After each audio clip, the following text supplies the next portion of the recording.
exactamente. Y a ver, Escobillón Guillermo que tenía una carrera promisoria para lo que era su futuro y termina teniendo un problema con una lesión en un sudamericano con la selección juvenil. Eh, Él acusa que se lesiona con la selección juvenil. En la selección juvenil decían que se venía lesionado de Boca y cuando investigan dice que se había lesionado en el barrio jugando con los amigos. A partir de ahí es sancionado de manera interna y prácticamente no tocó más primera división. Después, bueno, terminó jugando en Badajoz, terminó jugando en equipos del ascenso argentino, pero era un jugador que, a ver, tocar primera en Boca en aquel momento tan pesado y ser tan Siendo tan importante, joven. nada, no se sabía cuál era el techo de la carrera de un jugador, que además hablamos de un Boca que tenía un plantel que en aquel momento cuando agarra Bianchi tenía muy buenos titulares, pero no era tan amplio. Jugaban No, no. muchos juveniles. Los reemplazos habitualmente eran juveniles. Que yo, el Tan Ortiz era el suplente cuando faltaba algún central. Bueno, lo veíamos a La Paglia, que era el suplente de Riquelme. Bueno, no tenía delanteros suplentes, así que Boca lo trae a Barijo muy mal físicamente. Juega un par de partidos al principio porque Guillermo se desgarra. Estaba tan mal físicamente Barijo que lo ponen a acondicionarse físicamente durante todo el torneo. Sí, recién vuelve en las últimas fechas, un Barijo que estaba nada, muy excedido de peso y termina debutando, por ejemplo, Cristian Chaco Jiménez ante la lesión de Guillermo, juega un partido contra Argentinos Juniors, creo que es la fecha 6 o 7, Boca empata 2-2 de local y nada, lo tira a la cancha Bianchi, había tenido 39 de fiebre Chaco Jiménez, lo tuvo que poner porque no tenía otro jugador. Bueno, le Claro. pasaba un poco eso, un Boca que también se empezaba a armar con un muy buen once, pero que no tenía un plantel muy largo como el que terminaba haciendo después. Nada, En este gimnasia vemos nombres ya como Leandro Cufré, Mariano Mesera, jugadores que van a ser mirá, importantes no solamente para gimnasia, sino también para el fútbol argentino, ¿no? Leandro Cufré, justo ayer justo ayer vi una foto de él pegándole a un jugador alemán en el Mundial 2006, en la batalla campal que hubo post partido, que no salió ni en la tele, pero que sí todo el mundo te habla. Después está Mariano Mesera, que también un dicen que enganche. la arrancó Oliver Bierhoff, ¿puede ser? No, dicen que le arrancó otro jugador alemán que no me acuerdo el nombre ahora. Si me lees la lista del Mundial 2006 de Alemania, te digo cuál es, no me Bueno, acuerdo el nombre. Pero que yo dicen sé, que a ver, yo me los acuerdo jugadores que Bierhoff argentinos, era el manager, no jugaba ya, era el manager no, de la era selección. el manager de la selección, sí. Sí, y bueno, y estaba todo trajeado, todo de repente se lo ve corriendo en algún momento y estaba como que había sido él. A ver, después decían, sancionaron a Frings, creo, de oficio, por eh, por aquellos inconvenientes, que Ah, era el volante central. estoy buscando la lista de Era el, Alemania porque si lo leo dale, te dale. digo cuál es. O sea, yo me Ese acuerdo es que Frings fue. Tim Borowski. Tim Ah, Borowski. mira, Es el Borowski. que le arranca, Bueno, según dicen. Según dicen fue sí, sí. Borowski. Sí, claro, no se vieron imágenes, mucho. Se ve un poco del tumulto, pero no se ve bien qué pasó. Bueno, Sí, lo que dicen es que los argentinos estaban sobrando a los alemanes cuando iba ganando 1-0 y los alemanes se la quedaron acá y cuando terminó la extinción por penales le fueron a gritar en la cara y los argentinos obviamente reaccionaron y se pudrió todo. O sea, algo muy similar a lo que podría haber pasado si los holandeses reaccionaban cuando Argentina le gana por penales en el último mundial. mal. Muy para porque los argentinos le festejan en la cara, si un holandés reaccionaba ahí, hubiese sido la misma situación. Sí, tal cual. A ver, uno si lo ve desde el lado del fanatismo argentino, eh, intenta defender lo que pasó ese día realmente. Por ejemplo, una actitud como la de Paredes aquel día, bueno, tranquilamente debería haber sido expulsado, nadie podría haber dicho nada. Sin duda.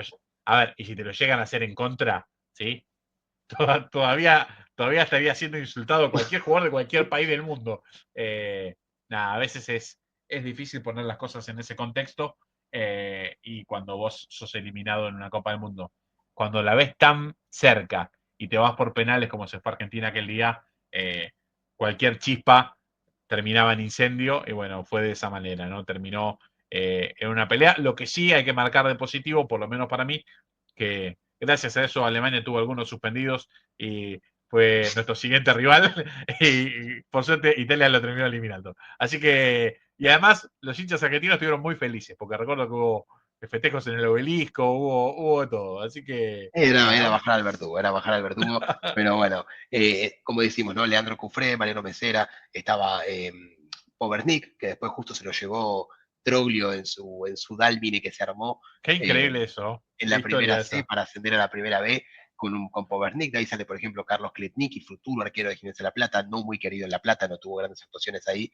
Eh, pero bueno, grandes jugadores que después brillaron en el fútbol argentino o mismo en el exterior. Mesera también tuvo pasos por San Lorenzo, por Fero Central, por varios clubes en el fútbol argentino y si no me equivoco por México también anduvo. Y un enganche un típico enganche de fines de los 90, principios de los 2000, que todos Sí. querían encontrar al nuevo Aymar, al nuevo Riquelme, al nuevo Romagnoli, al nuevo todo. Mesera era uno de los indicados. Es más, para hacer el nuevo Romagnoli, Mesera tuvo la chance de suplantarlo cuando Romagnoli se lesionó. Pero cuando San Lorenzo lo vende a Romagnoli, lo trajo a San Lorenzo en muy mal estado físico, muy tarde en la pretemporada, nunca tuvo la oportunidad de rendir. Una lástima porque era un jugador con un potencial terrible. Pero Tal bueno, cual. un Gimnasia después que tiene la Copa Conmebol por delante, que queda fuera en primera ronda contra el Jorge Wilstermann, en la que eh, Timoteo puso suplentes, no puso titulares, termina empatando de visitante y empatando de local, queda fuera por penales y tiene un último torneo en el 99 y ya ahí baja la persiana de su primer ciclo de gimnasia, luego tiene dos ciclos más, no tan exitosos como este, en el que logra un tercer puesto también, pero que bueno, no entra en lo que queremos analizar nosotros. Eh, en total, contando los tres ciclos de Timoteo, 268 partidos dirigidos en Gimnasia de La Plata, Terrible. 113 victorias, 76 empates, 78 derrotas, una eficacia del 51%, una locura, además de los tres subcampeonatos y dos terceros puestos que tuvo en el medio, porque entre todos estos torneos que vimos, creo que también, no me acuerdo si la apertura 97 o el clausura 97 es un tercer puesto, también a 9 puntos del campeón, pero un tercer puesto. Así que nada, una época de gimnasia muy buena en la que lamentablemente no lo pudo ganar con un título. Yo creo que hubiese sido algo muy merecido para el ciclo de Timoteo y para el ciclo de muchos jugadores, ¿no? O sea, dijimos, de los tres subcampeonatos se repiten muchos nombres, sobre todo el de Noce, Sanguinetti y San Esteban. Esos son los tres, creo yo, que son los únicos que están en todos, pero después tenés tipos como Patita Pereira, que estuvo en dos, Morante y Ortiz, que eran la vieja guardia de Gimnasia, que están en el primero y en el segundo. Tenés, bueno, tipos como el Pampa Sosa, como Saba, que estuvieron ahí en el medio, Pedro Troglio, los Barros Esqueloto, que estuvieron en los primeros dos. Nada, además también te habla un poco de lo bien que hizo Timoteo en ir cambiando, porque se le fue, ya del primer al último campeonato tiene titulares, le quedaban dos o tres, y Sí, aún así el claro. equipo estaba arriba, A ver, peleaba. y de categoría, ¿no? Porque que se te vayan los Sí, sí, mellizos, sí. hay que reemplazarlo, ¿no? Sí, sí, Eh, sí, ni hablar.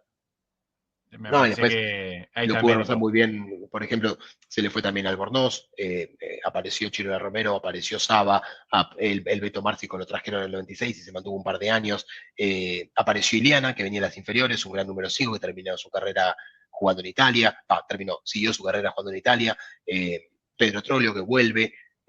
Nada, Bueno, Trollio fue un hallazgo, por ejemplo, porque sí, era un jugador que había salido del radar, había jugado en Japón, y todavía llegó con una edad donde tenía mucho para dar, ¿no? Un Trollio que había tenido un debut en las inferiores de River, después se fue rápido al fútbol italiano, tiene la participación esa tan famosa en el Mundial del 90, de hecho era, bueno, una pieza fundamental en el equipo del 90, sí, uno de los pocos jóvenes que habían logrado adaptarse al equipo de Bilardo. sí. El equipo de Bilardo, siempre cuando se lo critica, que tiene muchos detractores el doctor, pero de este lado que lo defendemos más y valoramos más lo hecho, creo que el punto más flojo que tiene es, bueno, le costó mucho incorporar a los nuevos a la selección para Italia 90.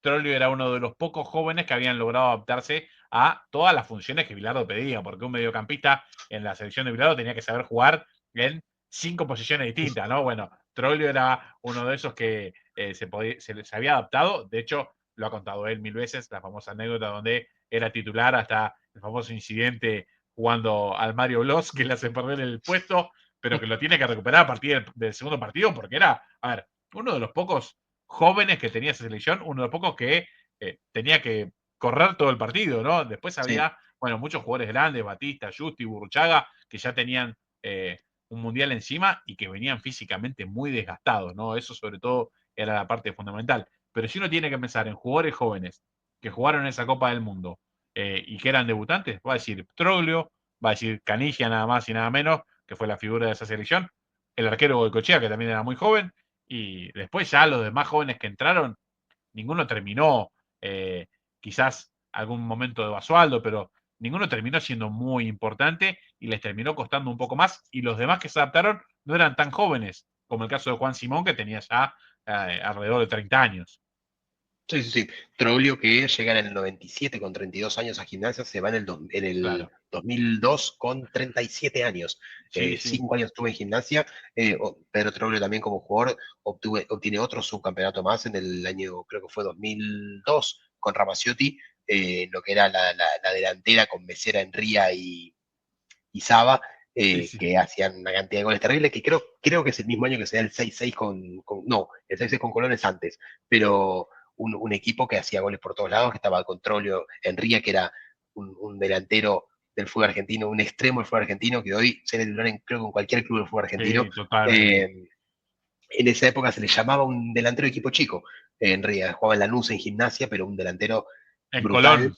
En Colón también, un delantero brutal, muy bueno, muy bueno. eh, y formó una delantera muy buena. Trollio después se va a Dálmine y después vuelve como entrenador, también vuelve a ser su campeón con Gimnasia de la Plata de uno o dos torneos locales, no me acuerdo como entrenador, uno seguro que me acuerdo que sale campeón Boca, y después de la Copa Argentina, que pierde La contra Copa el Central de Argentina. Bausa. Tal cual, sí, bueno, es después de tantos ciclos, eh, todos veíamos en esa Copa Argentina como, bueno, era la revancha que le faltaba a Sí, Troglio, la redención.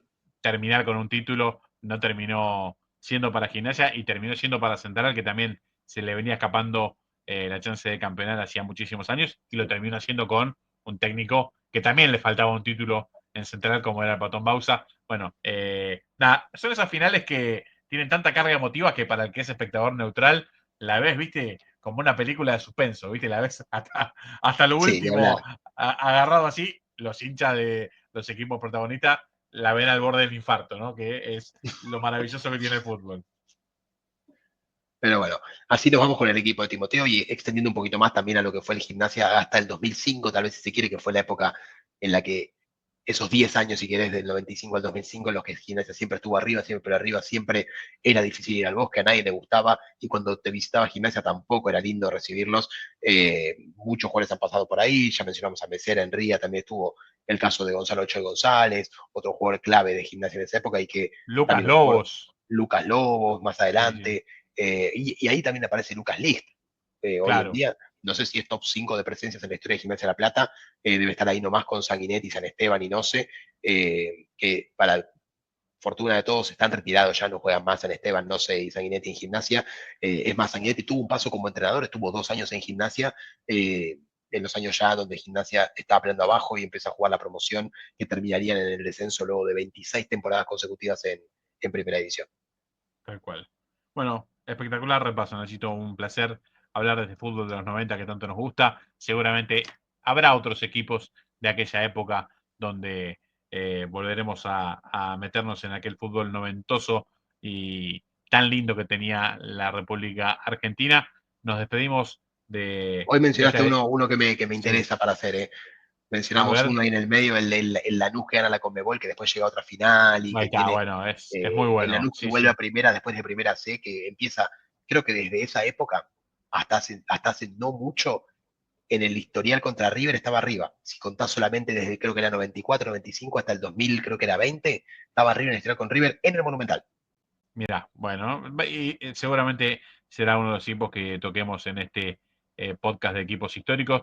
Vamos a volver con alguna nueva propuesta. Saben, nos pueden escribir, pueden comentar abajo si hay algún equipo en particular que quieren ver. Siempre estaremos con esto, ¿no? Esta libertad que nos da el programa de poder tocar equipos de cualquier lado. Hemos tenido pruebas de ello. Europa, ahora Argentina, alguna selección. Bueno, son las normas que nos pusimos para jugar un poco con ustedes y charlar un poco de fútbol, que es lo que nos gusta. Nachito, un placer como siempre. Lo mismo digo, Daniel, un abrazo enorme. Abrazo grande.